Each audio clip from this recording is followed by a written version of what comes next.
Hello everybody. It is Friday afternoon, and what is the date? Why do I not know that? Pull out my handy iPad. It's Friday, November 4th. You will be seeing this update on Saturday morning, November 5th. And so I wanted to come on and give you all an update. So many of you have been asking about Ray's PET scan results and how he is doing and if he has started treatment yet. And so I figured I'd come on, give you a quick update because so many of you have been praying for us. There are so many days where we feel like you subscribers are right behind us, pushing us up this hill of the journey that we are now embarking on, with Ray being diagnosed with cancer at the early age of 28. That is not a movie that I thought I would ever be buying tickets for, not a show I ever wanted to see, and yet it is our reality now. And I'm gonna ask that you all continue thinking of us, praying for us, sending us positive energy, your well wishes, the light, whatever it is that you believe in. I ask that you continue to call upon that belief and send the strength and the healing and the positive thoughts and energy, prayers our way, because we feel it, it helps, and it really does help with Ray staying positive to want to fight this and beat it. And that's what we're going to do, because there is no other option. And so I thank you all with everything that I have for the outpouring that I have received from each and every one of you subscribers. It is very humbling. It is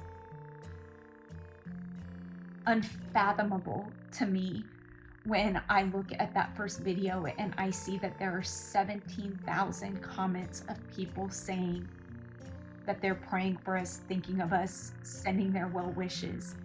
It is the most humbling thing to see.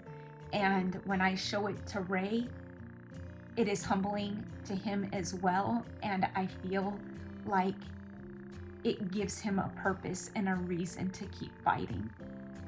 And so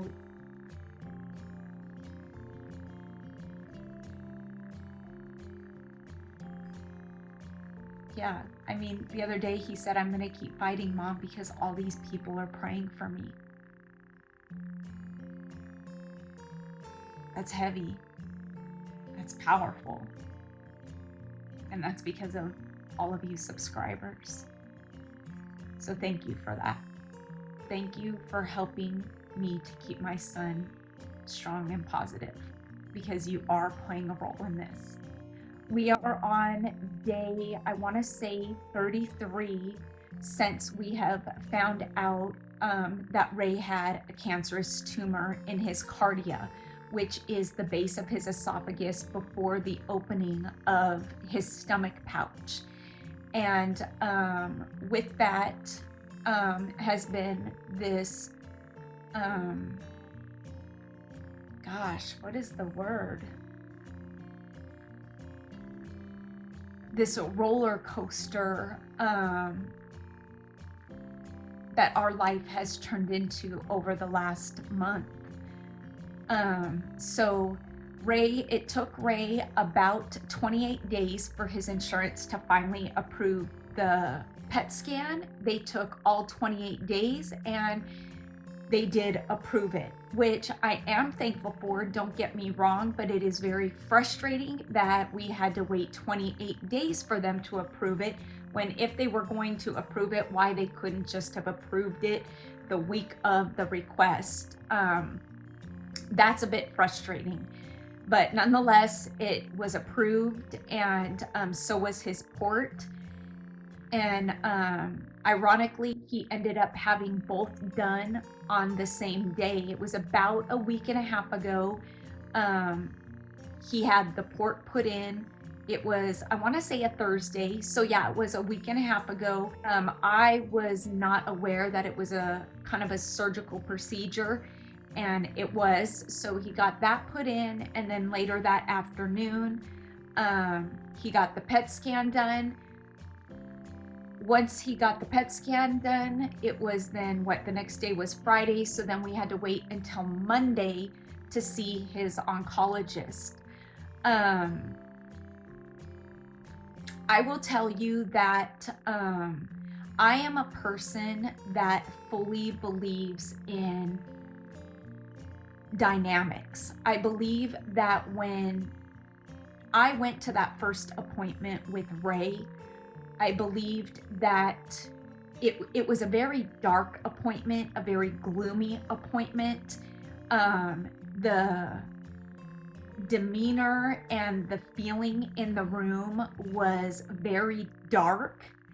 And when I heard the oncologist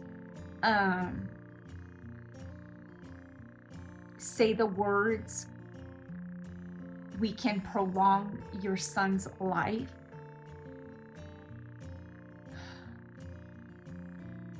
those were probably the darkest words. No, they weren't probably, they were the darkest words I have ever heard in my life. I was scared out of my mind to go to the appointment on Monday. And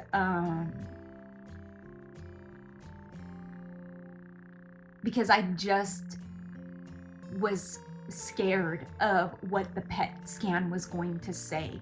Was my son going to be riddled with cancer? I will tell you that this appointment, the energy in the room was different. It was a more positive energy. And the results of Ray's PET scan did come back that his tumor in his esophagus had metastasized to his liver, and that it was cancer on his liver, which is then considered stage 4 cancer because it metastasized, it spread.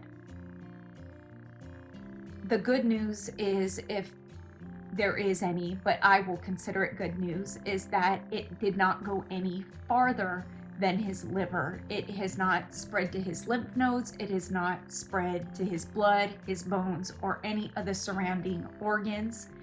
And it appears that the tumor that is on his liver is capsulated. It is just the one tumor on his liver.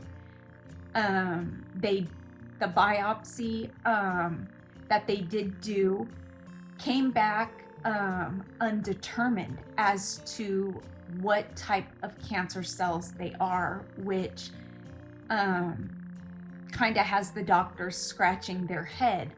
It wasn't coming back as testicular cancer, which would then be a germ cell cancer, because his ultrasound came back clear for testicular cancer. So with that, I don't know, if it's better that it didn't or not, because from what we are understanding is that testicular cancer is more receptive to chemo than gastric cancer is.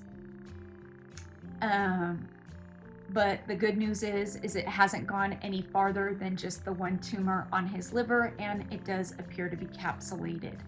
From that appointment, Doc said he wanted to wait 7 to 10 days because they were taking the biopsy sample that had been taken at the hospital, and they were sending it to a bigger City of Hope, which here in California is called Duarte City of Hope. It is the main City of Hope hub. It is the biggest hub for City of Hope and cancer.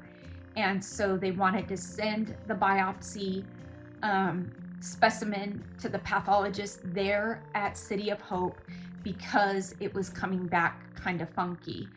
And we weren't getting that it was coming back funky in a bad way, but there was something that had the doctors scratching their heads about it. And so with that, they really just want to be 100% sure that this is gastric cancer, that metastasize to the liver, and that it's not two separate cancers where Ray has gastric cancer and liver cancer, because then the treatment is different. Because Ray's oncologist team is a tumor board here in our city, they also wanted to work with their colleagues at the Doorday City of Hope and utilize that tumor board as well, and those oncologists. And so there is a lot of doctors that are really working hard on Ray's case to give him the best treatment possible for the most successful outcome. And that's kind of where we're at now. We are on day 8 of the 7 to 10 days that his oncologist asked us to wait. Ray did have an appointment yesterday, but his oncologist did cancel it because they were doing a Zoom and really talking about Ray's case, and they wanted to talk with the pathologist that had been looking over the tumor as well. And so I will say that Ray is holding up great. I'm not going to say he doesn't have bad days. He has good days and bad days. Right now, they have him on an appetite stimulator to help put some weight on him because of the amount of weight that he has lost. You wouldn't look at Ray and think that he is sick, other than how skinny he is. But because he's always been skinny, it's not drastically noticeable. He is eating, and we've got him on Boost protein shakes. Right now, we're doing as much sugar-free and as we can. We are staying with the organic, non-GMO food to try and stay away from the processed food and keep him on the fresh diet as much as possible. He is taking supplements, and he is staying away from red meat and only eating the leaner meat like chicken and turkey, but not daily. Only like once, maybe twice a week is what we're sticking with. I would say out of all of us, Kayla is probably holding up the best. She is very analytical about things and factual, and she is refusing to read in or look into the future as to what the possibilities could be. She is living in the here and now. Allie is holding up great. She is doing great in school. We're keeping her on schedule and a routine. And that's not to say she's not worried about her brother. So many of you have asked about how I'm holding up. There are times when I feel weak, and I feel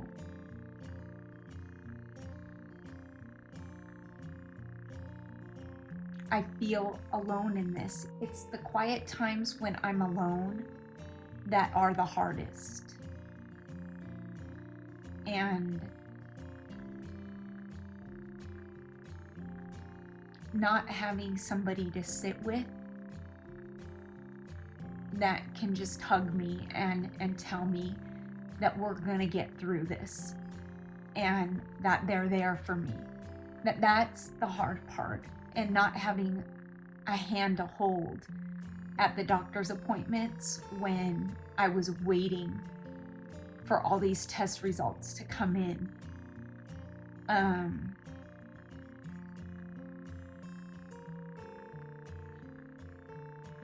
So I just have found that I need to keep occupied. I need to keep busy, whether it's reading a book to take my mind off of everything, or crocheting, or watching TV, which isn't something that I do a lot of, because up until this, I have always been a workaholic. But I find it hard to concentrate on work sometimes. And as much as I want to create, there are times where I go and I sit there and I find myself just staring at my table, and or the items in front of me for the DIY, not feeling super inspired. And that's a feeling that is all too familiar for me. It's a feeling that, quite honestly, I felt a year and a half ago when Jeff and I separated and decided to go through with a divorce.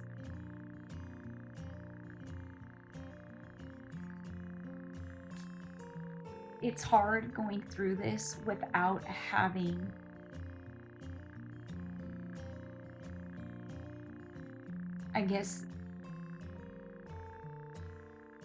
somebody by your side. You know, I wouldn't wish going through this alone on anybody.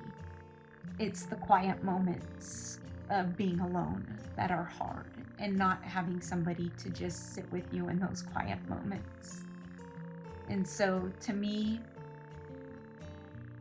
that's where my struggle lies, is because I am trying so hard and I am digging so deep to be strong for Ray, Kayla, and Allie. And there are times when I'm alone where I just crumble, and I don't want to be strong. I want to be me, and I just want to feel what I need to feel, and I want somebody to tell me I'm going to get through it. And I know I will. I mean, I do. I know that. But, you know, you just want that reassurance, I think, from somebody you trust. Ray's got an appointment this coming Tuesday, so that's just a few days away with the oncologist, and that's where we're going to go over what the Duarte City of Hope pathologist has determined for this cancer cell type, and then they will give us, I guess, the therapy or the treatment plan that they are going to proceed forward with for Ray. Tentatively, Ray is going to be on 2 different chemotherapies and in immunotherapy. Now, the immunotherapy, I guess, we're not sure if the insurance will cover it, is what we have been informed. Not by the insurance company, but I want to say by the biller. She said that the insurance company gives them a hard time about paying for that. And so I guess we'll cross that bridge when we come to it. But the good news is that Ray will be able to go home with the chemotherapy after the first infusion. They want to make sure that he doesn't have a negative reaction to the chemos, and so he will have to stay for the first infusion, but every infusion after that, he will go in, they will attach the chemo to his port, he will get to go home and come back the next day. They will disconnect it, flush it, and clean it out, and from what we're getting is he will be infused every 14 days. I think that there is going to be a hydration 8 days after his infusion, and then 8 days after that he will have his second infusion, and then 8 days after that he will have a hydration. And so yeah, that's kind of where we're at now. Until next time, everybody, thank you so much for walking on this journey with us. And so just keep watching my old content, and it helps. It really is helping me to take the time off of work that I need to be there for Ray, to go to these appointments, and soon to help him through the journey of chemotherapy. Stay happy, stay safe, stay healthy, but most of all, it's important to stay positive, because I am most definitely trying every day, no matter how hard it is. Bye for now, everybody.